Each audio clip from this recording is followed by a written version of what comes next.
Senator from Connecticut. Thank you, Mr. President. This process is an embarrassment. This is nuclear-grade bonkers, what is happening here tonight. We are about to reorder 1/5 of the American healthcare system, and we are going to have 2 hours to review a bill which at first blush stands essentially as healthcare system arson. This bill is lighting the American healthcare system on fire with intentionality. And to use the word freedom at its center, there's freedom in this bill. There's the freedom to go bankrupt. There's the freedom to get sick and not be able to find a doctor. There's freedom in this bill to die early. That's not hyperbole, guys. That's what happens when overnight 16 million people lose insurance. And don't tell us that's because people all of a sudden won't be mandated to buy it. This is a vicious cycle that happens. When you get rid of the mandate, every single insurance company will tell you that rates skyrocket because you're not getting rid of the provision that requires insurance companies to price sick people the same as healthy people. CBO says that rates go up immediately by 20%, then 20% after that, then 20% after that. And so all of a sudden, you can't have the individual mandate because nobody can afford to buy the product. There's a lot of freedom in this bill. It's just not the kind of freedom that we all thought was at the heart of this reform measure. And this is real life. It's not a game.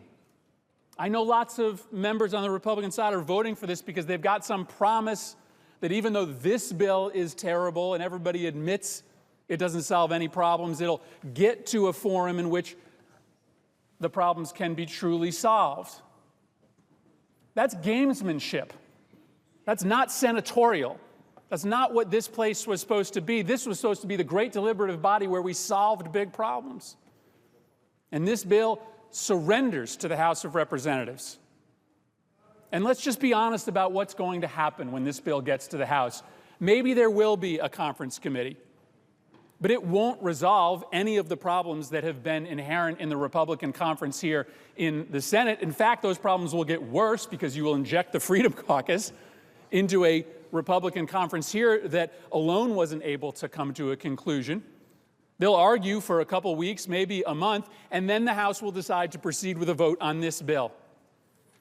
There's nothing in the rules that locks this bill into the conference committee once it is there. The House can pick it up out of that conference committee and move it to a vote. And they will do that because none of the problems that were solved here will be solved there. Because we've seen this happen before. Remember the budget stalemate in which this hammer of sequestration was created? And the super committee was supposed to solve all of the problems that the House and the Senate couldn't? Well, they didn't, and now we're stuck with sequestration, something nobody thought would happen. This is the same thing. This won't be a hammer sufficient enough to solve the dysfunction that has always been present in this process. Thus, the conference will be doomed, and this bill will become law, raising rates for everyone, locking millions of people out of the system of insurance with no answer for the parents of those disabled kids who have been begging to get into senators' offices. This isn't a game. This is real life. And if this bill becomes law, real people will be hurt. We are begging our colleagues to vote for the motion to recommit. Take us at our word. We want to work with you. We acknowledge that there are still problems that need to be solved, though we maintain that there are parts of the Affordable Care Act that are working.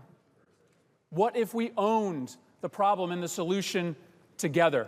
What if this wasn't a perpetual political football? There is still time for us to work this out together if you support us and vote for the motion to recommit. This process is an embarrassment to the United States Senate. This isn't why we all came here. And don't delude yourself into thinking that this bill that you are voting on won't become law. There is a very good chance that it will. And the end result will be absolute devastation, a humanitarian catastrophe visited upon this country. Mr. President, it doesn't have to be this way. I yield the floor. Mr.